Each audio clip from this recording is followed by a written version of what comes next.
Dante Chinny, Director of the American Communities Project at Michigan State University. And joining me today is the inimitable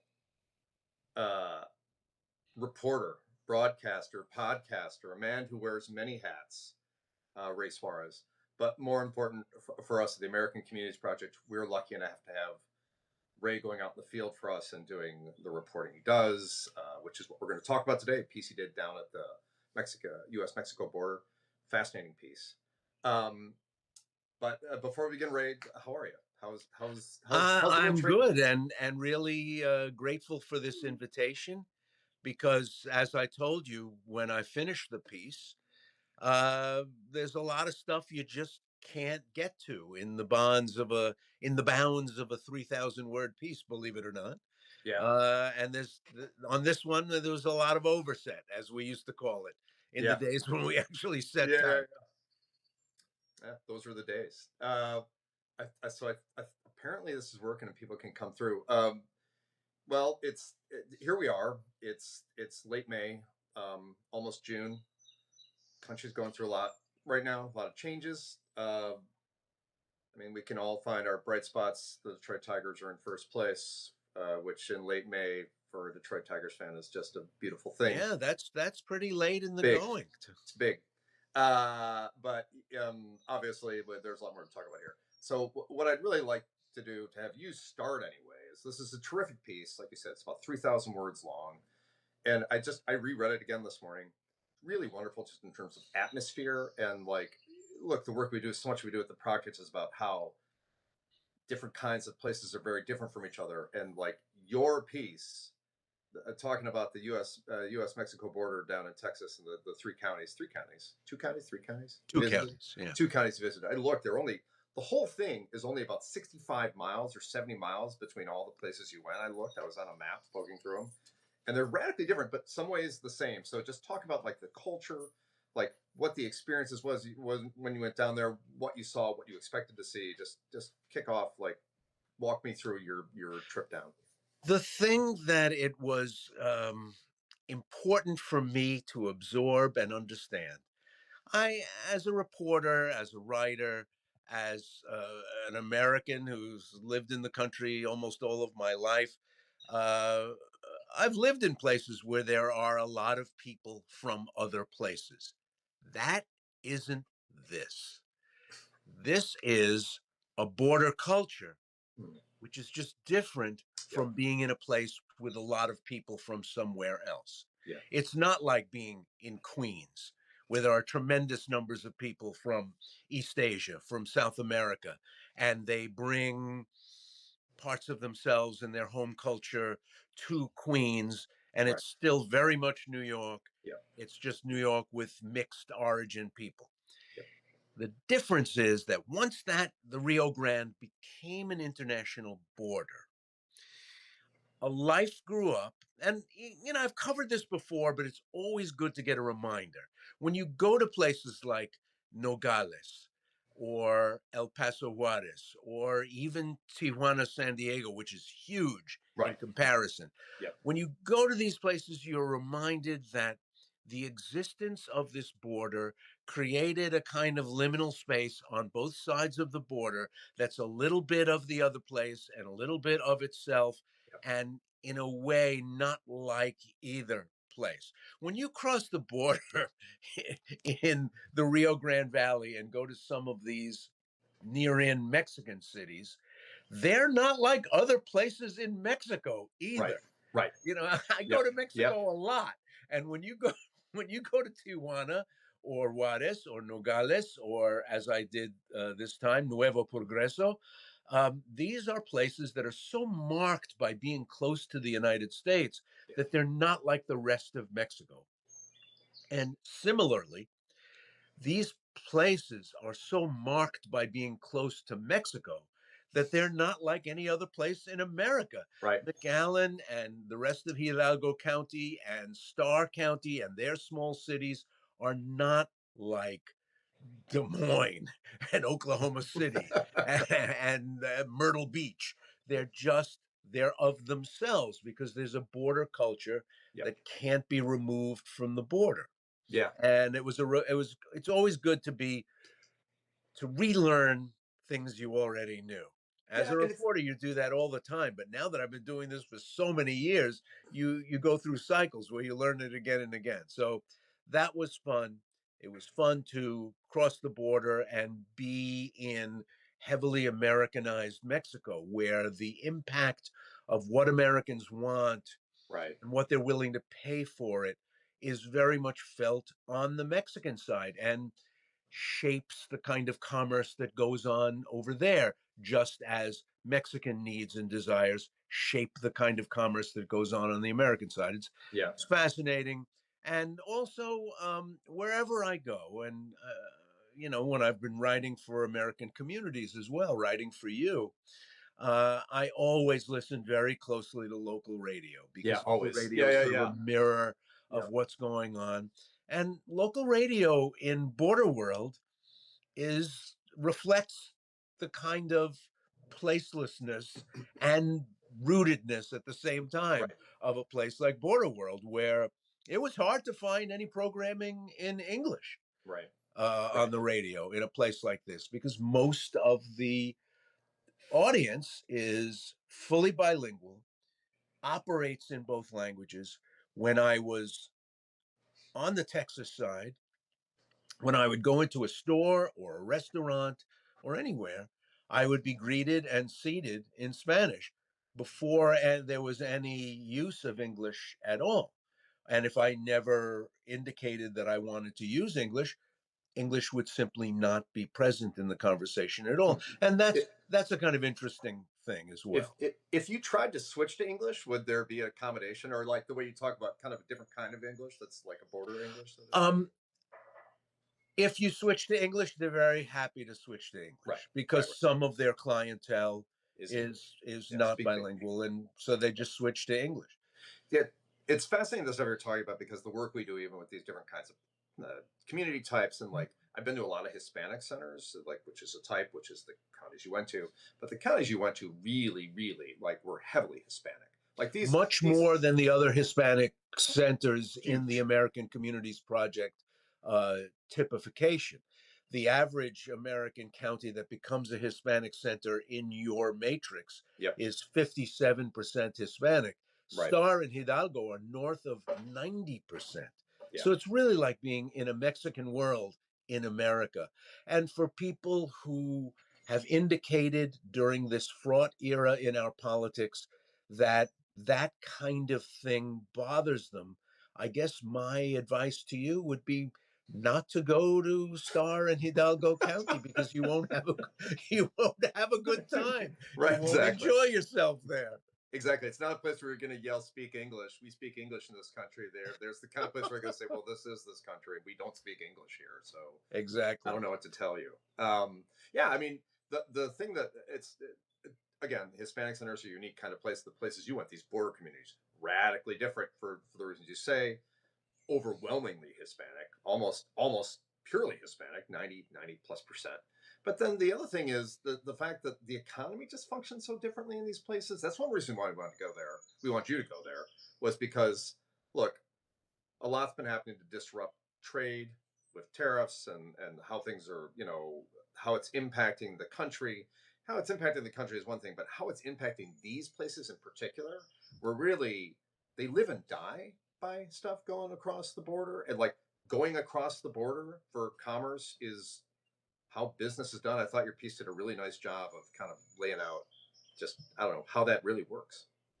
Well, I think during this era where tariffs are threatened, then removed, then threatened, then removed again, a lot of people have been realizing just how much of the stuff they eat Yeah. comes from south of the border, especially in the off season. I mean, Yeah. after all, a president takes office in January, where in most places in America, stuff isn't growing that we're going No. to eat.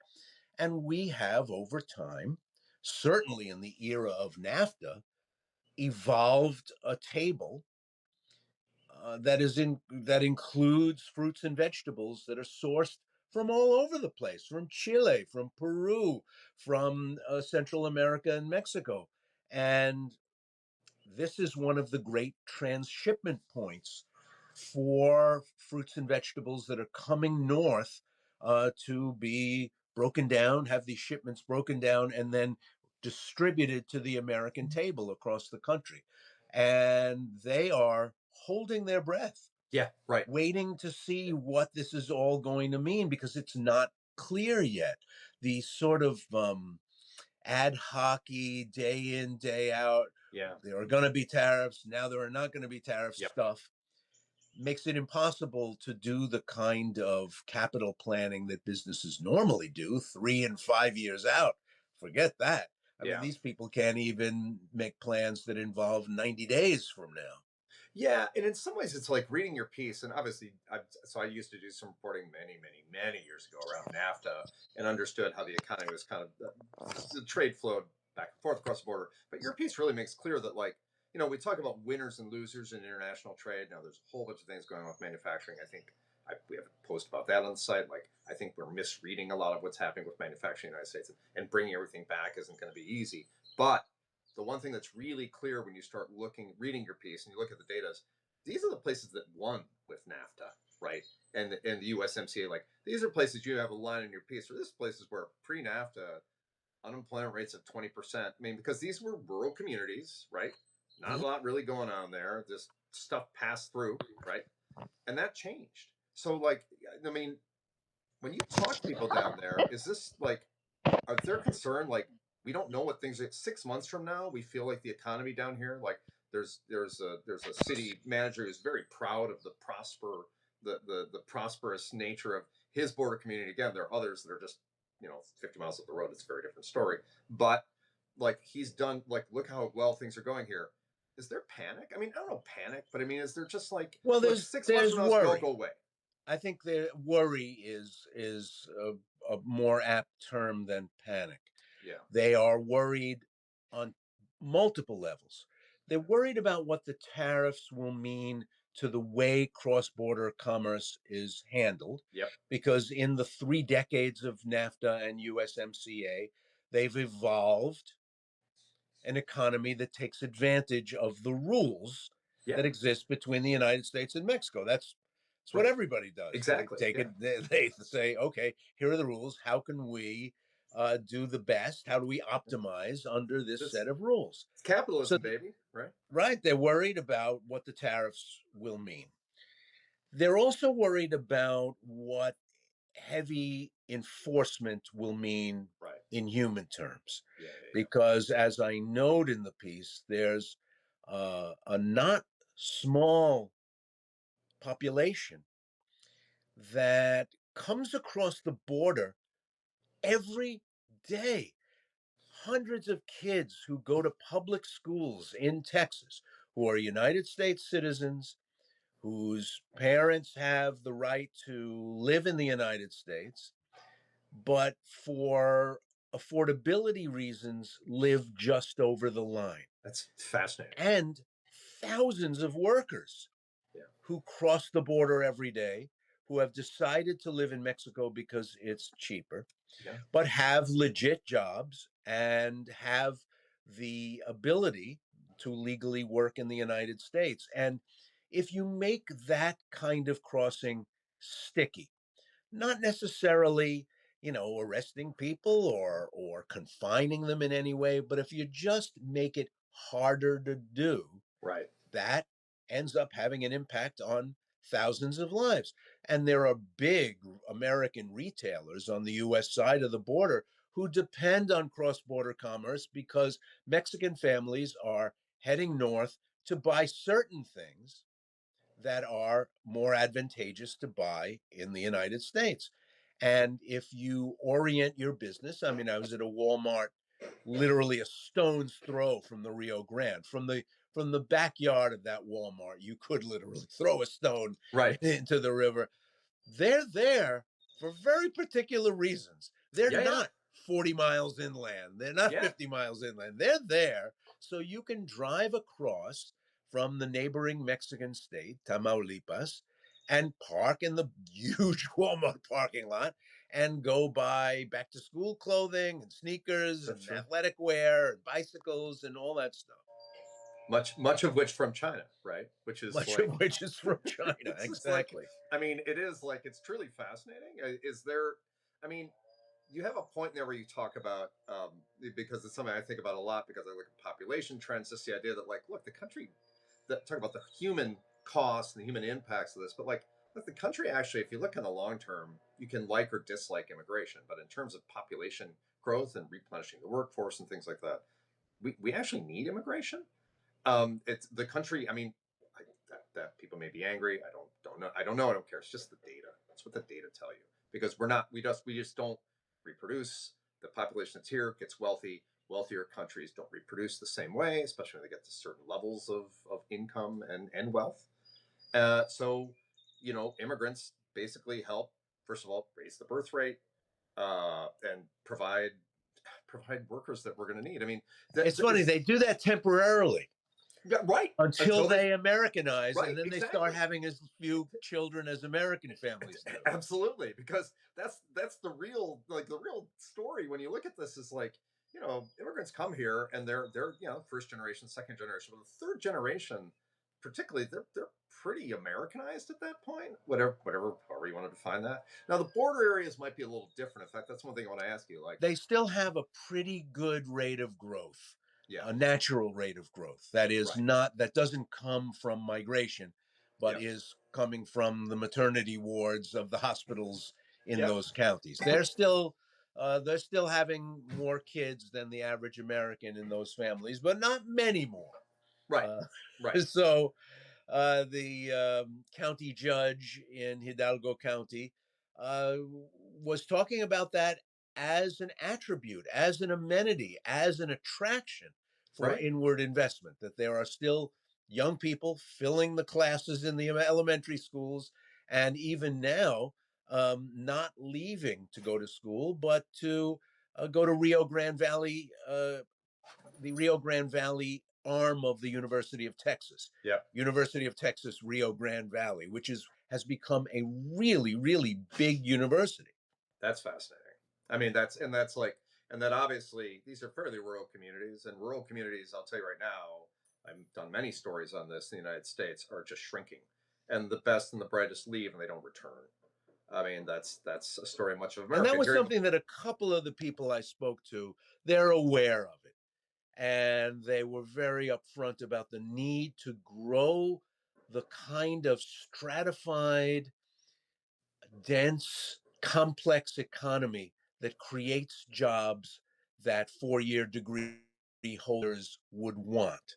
right? I was in the office of the city manager of Rio Grande Valley City in Starr County, and he had his son's high school football team Yeah, yeah, yeah. picture on the wall of his Yes, office. And I asked him if his son was going to stay.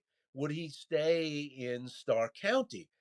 And he, like any proud father, first talked about, his son wanting to go to colleges and universities outside the area, right, but then expressed a hope that there'd be something for him to come back for.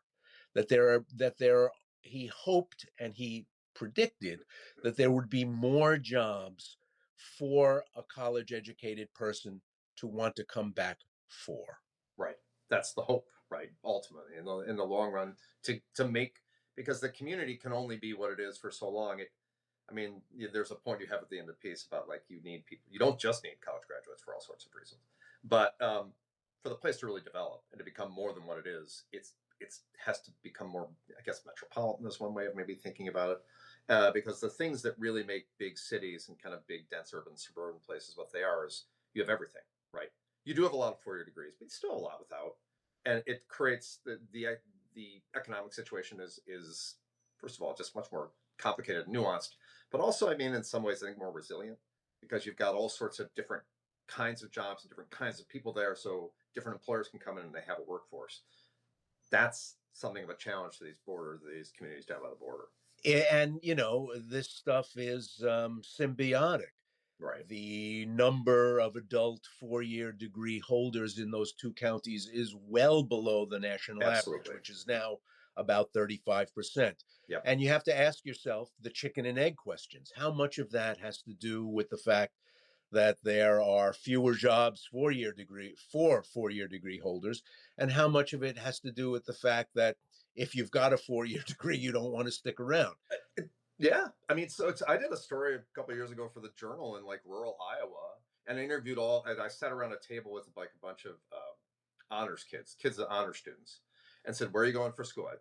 Drake, Iowa, Iowa State, just all over the state of Iowa. And some people leave in the state, and I was like, will you come back?" And they were all like, it was Oskaloosa, Iowa, and they're like, "I love Oski, but like, I maybe when I'm 40 and I want to raise kids, which is an easy thing to say when you're 18."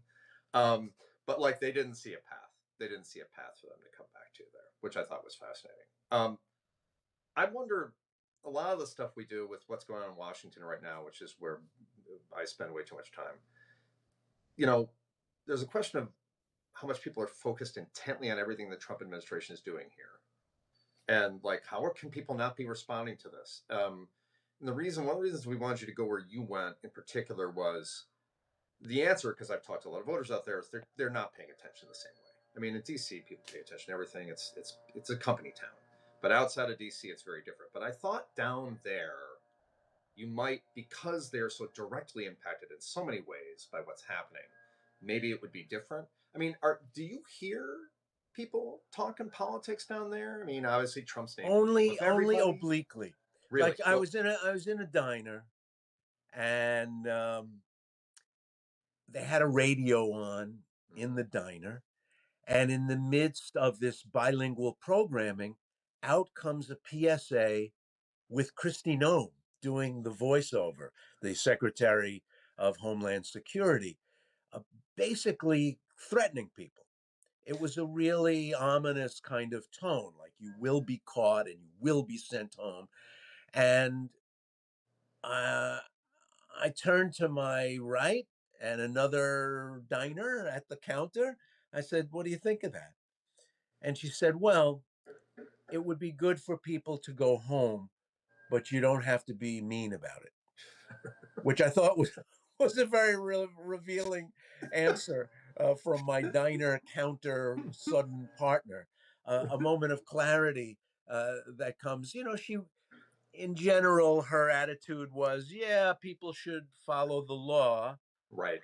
but yeah, we also don't have to have roundups and stuff like that. They're really on the precipice. I Yeah. spent one day with the border patrol going up and down the border, and they were talking about how relieved they were that the CBP One app uh, doesn't exist anymore, which made it easier to apply for refugee status on this side of the border, and how that had cut down on the traffic that they had to worry about a great deal. And on the other hand, they freely conceded that the cartels were, basically in charge of everything that happens around the border on Yeah. the Mexican side. And Right. it really, the cat and mouse game that they were playing was not so much with individuals who wanted to head to Denver or Chicago or New York, but with organized multinational criminal syndicates who were moving people around. And that part didn't change that much. Really. So that the most illegal part of the illegal crossings they thought was still going on in its own Right. strange way. Well, they were relieved that the traffic was down Right. because it made it more possible to do Oh, what's expected of them.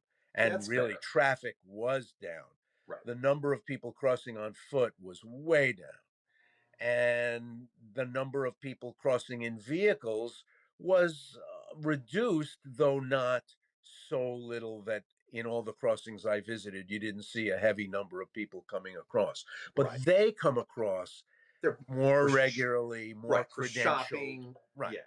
Yeah. In And fact, those. trucks, that have carnets, that Oh have yeah, of course. documents Yeah. describing the load and the gross tonnage on the truck and Right. Right. all Right. that stuff. Right. That all has to be in good order, or else you don't get your load into the United States. So Right. the truck traffic, is segregated. It comes through on its own lane, and it comes through formidably documented. And the border, I mean, the border patrol people you talk to down there, I mean, is this the equivalent of self-deporting in their eyes? This is like, pre self-deporting. Like, basically, people don't want to cross in the United States. Is it they're worried they're going to get caught, or is the idea? I mean, in their opinion, is it worried they're going to get caught crossing the border, or is the concern that like that country doesn't seem as much a place that I want to go anymore for a whole host of reasons? Well, the new policy, which has a lockout provision that makes it harder to come across legally for years. If you get Yeah. caught coming across illegally, Right. you are locked out of coming across legally for a long time. Right. And I think that puts a note of caution into this whole system because they do want to come across legally. The Correct. people who are coming across on the one app were people who wanted their status to be regularized. They weren't sneaking across. They were coming over Right. at border Yes. crossings Yes. with their passports, with their driver's license, saying, "This is who I am. I'm not hiding. I'm not running. Here's my passport. Here's my identity card. Here's who I am. I can't go back home to fill in the blank." Right. And people were coming from all over the world at those southern border crossings, which is a part of the story that isn't off as often told. So when because people do say that when you talk to those border patrol, because it's like this is part of like we don't know who's coming across the border. They're not just people from Mexico or even from Central America. They're from all around the world. So the border patrol folks say, yeah, that's honestly true. I mean, they're it's just Right. because It it's easier wasn't to get it into wasn't Mexico. Mexicans that they Right. were worried about. The the Mexican crossers are more heavily people who have contacts in Right. those communities right over Right. the border and have a job or have a specific purpose for being there. The judge in Hidalgo County once again said, "Look, we've evolved this life where the border was on its way to becoming more of a theoretical thing than a big thick Yeah. wall, Exactly. Right. and 9/11 began to change that, but then." The immigration crisis of the last several years changed that further, and it sort of interrupted that project of becoming one metropolitan area. When I used to report on the border in the 80s in California, there were a lot of people, both in business and in politics, who were saying, the border is on its way to becoming kind of an abstraction. Hmm. Um, Wow. and one day I visited a huge shopping center built literally right on the border in Chula Vista, meant for Mexican shoppers, built in the United States, not really with an eye toward Americans coming there to shop. It was really for Mexicans to come and shop. And 9/11 just basically put a stake through its heart as an investment. That's fascinating. All the storefronts were empty and nobody was walking through the concourses. It was done because it took, at that point, in the panic after 9/11, it took hours to cross the border, even if you were coming across on foot. So then cars, forget it. Those were Yeah. crazy times. Right. And that was the beginning of the turn of the border not continuing its evolution to become just a detail in places that were unitary uh, metropolitan areas like El Paso Juarez, which really had become kind of one place. Radio stations were giving their call signals and their IDs, FCC required IDs on the hour in both languages. It understood itself to be a binational community. Right. That Right. kind of thing. We're tapping the brakes on that right now. Yeah, I mean, well, that comes through in your piece. I mean, that may be gone in terms of those establishments, but that's very much what the place is, right? The place is just the place is this place is this place. It's unique. It is Right, of both places. It's America, but it's also right, neither side of the border. I think you said it really well. Neither is Mexico, neither is America. It's its own kind of unique place, and that's what makes it fascinating. The one of the other reasons we sent you there is Star in Hidalgo. and you do pronunciations way better than I do. But Star and Hidalgo were two of these counties that really since 2016 there's been this talk of the shift of Hispanic voters toward Trump, which is, I think, look, I think a lot of the analysis of 2024 in particular is just like I roll my eyes at it. Like you guys all, it was a very strange election for a whole host of reasons. I think it's fascinating. I will concede that obviously there's a lot going on in the elections of Donald Trump over time, and he has remade the electorate. Whether what that means for the Republican Party, I do not know. What it means for Donald Trump, that's interesting. Um, but those counties in particular shifted so hard to Trump, so hard. And It, elected a Republican woman to Congress, Monica de la Cruz, who, she might not have had a chance a couple of cycles ago. right, right. So what does that feel like down there? I mean, does politics? Can you feel that? I mean, are there "Make America Great Again" hats? Are there a lot of Trump shirts or a lot of support for? I mean, does it does it feel? I mean, like you said, you've been to the border in the past. You've been to the border since the '80s, the '90s. You've been there. Does it feel different politically? Has that stuff like bled through to just the feel? I think Donald Trump's ability to shed all of the bad parts of his first term. It's one of the less remarked upon aspects of this whole thing. Yeah, it's truly remarkable. 2020 bizarrely went on Joe Biden's ledger instead of Donald Trump's. It is one of the great three card Monte tricks in modern American politics. How this tremendous leap in crime and disorder and the tragic level of death all ended up not being associated with Donald Trump. It's So people think of his time in office as a pretty good time.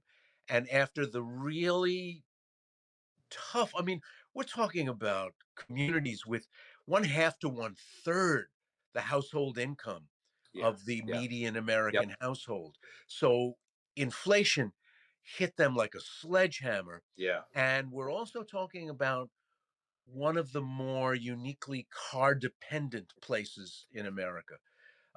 You can't walk anywhere in these No, counties, and nobody does.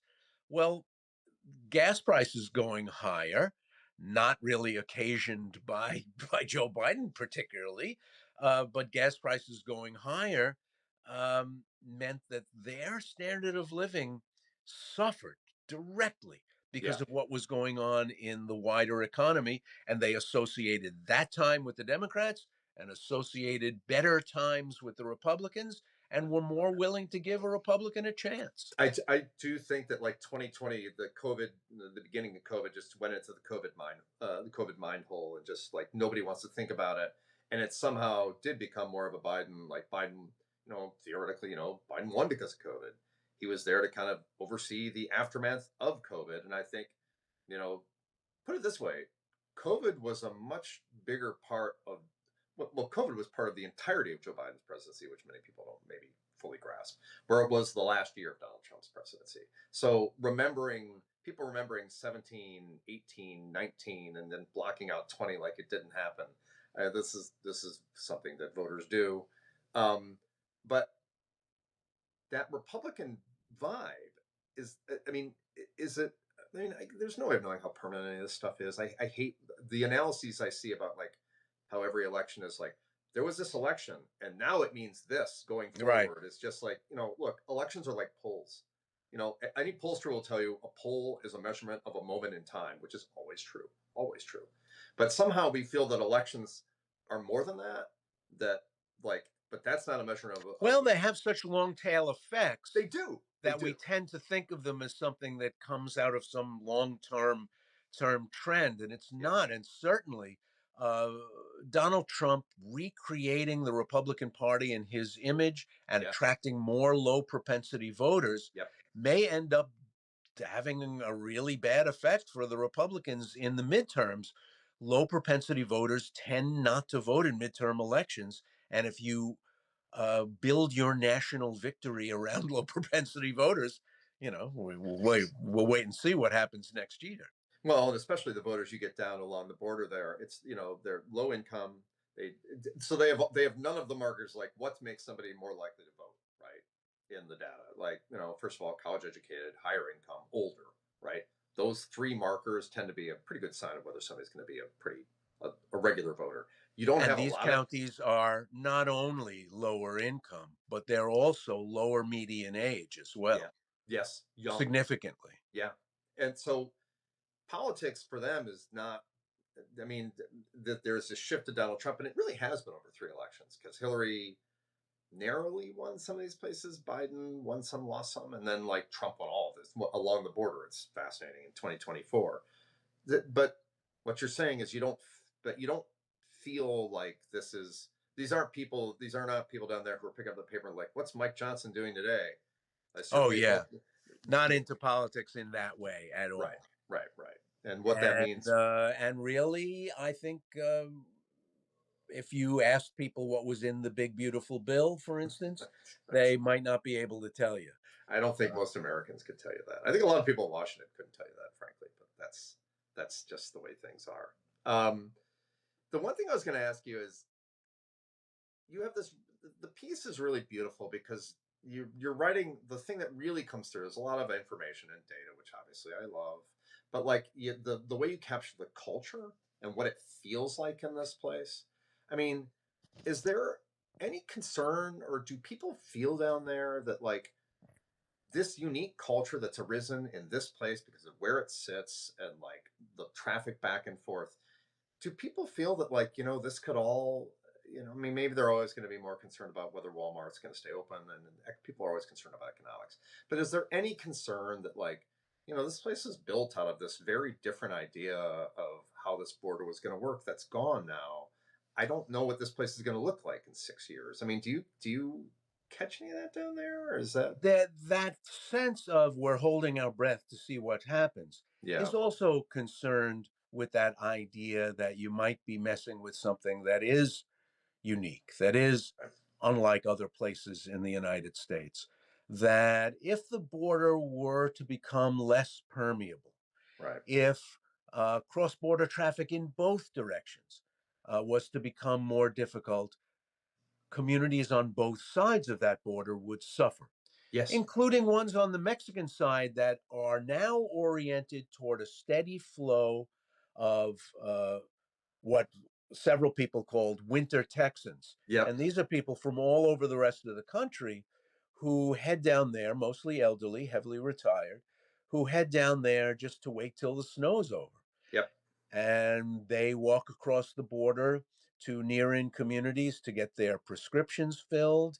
And you can buy, if you want lip filler or want the crow's feet taken out with various products, you can get those as well. And you can get your dentistry done. And a sizable number of Americans don't have dental coverage as Right. part of their health plans. So if you can walk across the border and get a crown for one quarter of what it costs in the United States, you do it. Well, if that border becomes harder to cross in both directions, then you really put that sort of thing under threat in a way that I don't think people in a lot of other places in the country are thinking about or Right. talking about or even Right. are aware of. But it's not their life. It's not. I Right. mean, again, it's Sure. just like so much of the work we do at the project is about, like, everything is from your lived experience, and the lived experience of these places down by the border are just like fundamentally different from almost any place else in the country. I mean, they truly are unique. I mean, they're unique. I mean, nothing Well, unique only they're created by very specific economic and legal circumstance, geographic. geographic, and they respond to that as places do. I saw a lot of new investment going into food warehouse facilities where they break down the shipments that cross in bulk in Mexico to be delivered to supermarkets, refrigerated warehouses where you Hmm. can do that work and keep the food fresh and then roll it out. Um, in the years since they've made new arrangements for Mexican truck drivers, fewer loads have to be broken down, but plenty still do. Right. And you either just change the truck at the front of the rig and just put the trailer on a different truck with a different driver and send it on its way. Or in many cases, you have to have warehouse facilities to reorient the load that's just come in from northern Mexico. People don't even think of that as a business, and Right. it's a big business Yeah. in this Yep. part of the country. Yep. If you if you went to I don't know, northern Ohio, and asked people to describe how food crosses the border, not only it's just something they don't have to know. It's not because Why they're would they? business. Right. Why would they? You know. Why would they? Exactly. But this is both a very big part of business in dollar terms, but also in employment terms. A lot of people work in that industry on the Texas side of the border. Let me ask you this, and we're already going long here. Um, First of all, it's great to have you out there. Is there anything that you like want to call out of a piece, or anything else you just want to say about the trip down there? Again, I loved reading the piece. Read it again this morning. Well, I hope people do take a look. Maybe their interest will be piqued by our conversation. I hope so. Hope so.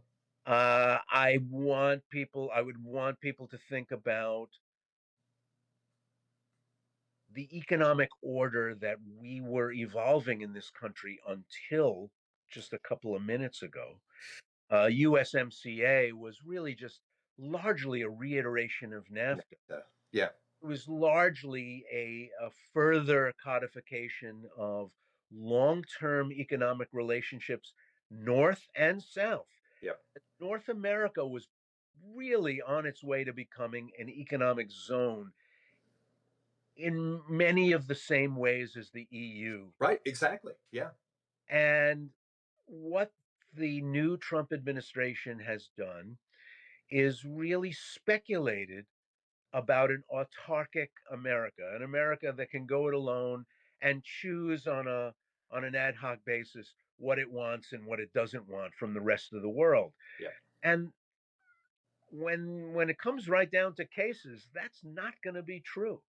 I'm in the supermarket the other day picking out avocados with my wife and thinking about Mexico and how important Mexico is for anybody who likes to have a slice of avocado in their salad.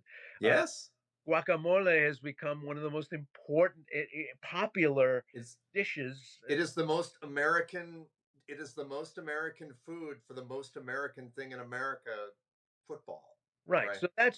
So that's on the southern end. On the northern end, whether it's lumber that goes into the frame for new Yeah. subdivisions growing in metropolitan areas all over the country, or aluminum that goes into cars instead of steel because it's lighter and you're trying Yeah. to lighten the car in order to improve gas mileage, whether it's the transmission housings, the electronic assemblies that might cross the border half a dozen times before they're finally popped into a car in Ohio or Ontario, depending on where the plant is. That's right. Multinational corporations grew according to that NAFTA USMCA rule book. They said, okay, this Yeah. is these are the rules. This is how we're going to do business. And whether it's a maquiladora in northern Mexico, Right. where thousands of people work making auto parts and parts for American electronics, stuff like that, or whether it's an automobile assembly plant in Bramalea, Ontario. You don't just whimsically one day say, well, maybe I'll just put a 50% tariff on that stuff. It makes people's lives crazy and less settled. Yeah, I mean, the supply chains have been built for decades and decades. And like USMCA, which is like I hate NAFTA, we're going to renegotiate it, ends up roughly being it's NAFTA, but better. I mean, NAFTA updated some not the changes were insignificant. There were Yeah. significant changes, but it was the same thing ultimately. Well, look, I'm just glad that we have you out there doing the work for us because first of all, I don't have to travel as much, but second, you just do such great work. And I'm just before you go, like, is there anything you want to? I know you're. Do you want to talk? You have a book over your shoulder. Anything you have coming up? Anything you want to plug in the coming days Well, and weeks funny for you you? should ask, Dante. June 9th, PBS will play the first hour in a series of called Wisdom Keepers.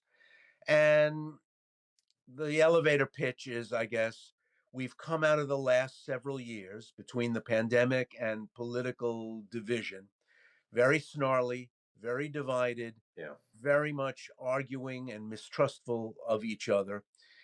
And I asked the smartest people I could find in all kinds of fields: ethicists, philosophers, theologians, physicians, artists, all kinds of people. Where are we at? What's the diagnosis? And where do we go from here? Right. And basically, their answers to those big questions are a 5-part series. And I hope people take the opportunity to watch. And of course, the book, I worked on that book for years. And it comes Timely. out at a time when we're talking a lot about immigration. So I hope people will take a chance with that.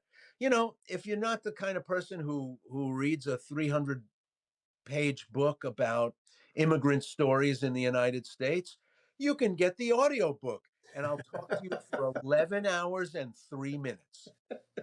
Well, that sounds like Either that's a that's a dream. threat or a promise. I don't That's know, a but dream 11 for so hours and many 3 minutes. people. I won't take any offense that I was not invited to share my wisdom with people, but that's Oh, okay. if we get renewed, Dante, for another season, you're definitely on our list. All right. Well, hey Ray, thank you for joining us, man. And for the few people who came by, we're gonna record this and put it on the site. I think it's being recorded. It's our first time mucking around with Substacks. We're trying things. Hey, we're feeling our way forward in a new medium, and I'm glad to have joined you early because eventually, after this thing takes off, I won't even be able to make the roster. So I'm very glad. Well, if you all turned in earlier and seen us try to fix Twitch, you would have been deeply depressed. But this is great. So thank you so much for your time. Have a good day. Thank you everybody for coming by and watching. And we will catch up again soon. Ray, I'll catch up with you to give you another place to go in the next couple of weeks. I'll see you down the road, everybody. Bye bye. Later now.